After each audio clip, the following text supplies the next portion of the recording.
حضرت ابن عباس رضی اللہ تعالی عنہما کی بے مثال علمی محفل۔ حضرت ابن عباس رضی اللہ تعالی عنہما کا حلقہ درس بہت وسیع تھا۔ سینکڑوں طلبگار روزانہ ان کے خرمن کمال سے خوشہ چینی کرتے تھے۔ ان کی زندگی کا ہر لمحہ درس و تدریس کے لیے وقف تھا۔ کبھی کوئی شخص ان کے چشمہ فیض سے ناکام واپس نہ ہوا۔ اس عام فیض کے علاوہ بعض مجلسیں خصوصیت کے ساتھ درس و تدریس اور علمی مذاکروں کے لیے مخصوص تھیں، اور ان میں باقاعدہ ہر علم و فن کی جدا جدا تعلیم ہوتی تھی۔ ابو صالح تابعی بیان کرتے ہیں کہ میں نے ابن عباس رضی اللہ تعالی عنہما کی طرف ایک ایسی علمی مجلس دیکھی کہ اگر سارا قریش اس پر فخر کرے تو بھی بجا ہوگا۔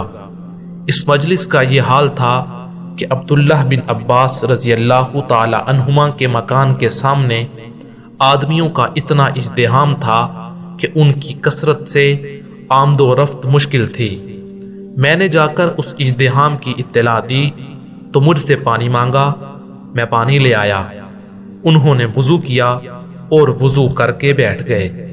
پھر مجھ سے کہا، جاؤ قرآن کے جس شعبہ کے متعلق جو سائل ہوں ان کو اطلاع دو۔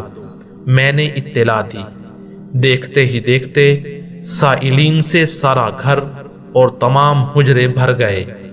جس نے جو سوال کیا اس کے سوال سے زیادہ اس کو جواب دے کر رخصت کیا۔ پھر مجھ سے کہا، جاؤ حرام و حلال اور فقہ کے سائلوں کو بلاؤ۔ میں نے ان لوگوں کو اطلاع دی۔ چنانچہ ان کا جم غفیر آیا اور جن کو جو سوالات کرنا تھے پیش کیے۔ فردن فردن سب کو نہایت تشفی بخش اور ان کے سوالات سے زیادہ جواب دے کر رخصت کیا۔ پھر فرمایا کہ اب تمہارے دوسرے بھائیوں کی باری ہے۔ اس کے بعد فرائض وغیرہ کے سائلین کو بلایا۔ ان کی تعداد بھی اتنی بڑی تھی کہ پورا گھر بھر گیا۔ ان کے پیشروؤں کی طرح ان کے سوالات سے زیادہ جوابات دے کر فارغ ہوئے تو مجھ سے کہا، عربی زبان، شعر و شاعری اور ادب و انشاء کے سائلین کو بلا لاؤ۔ چنانچہ میں نے اطلاع دی۔ یہ لوگ آئے۔ ان کے ہجوم کا بھی وہی حال تھا۔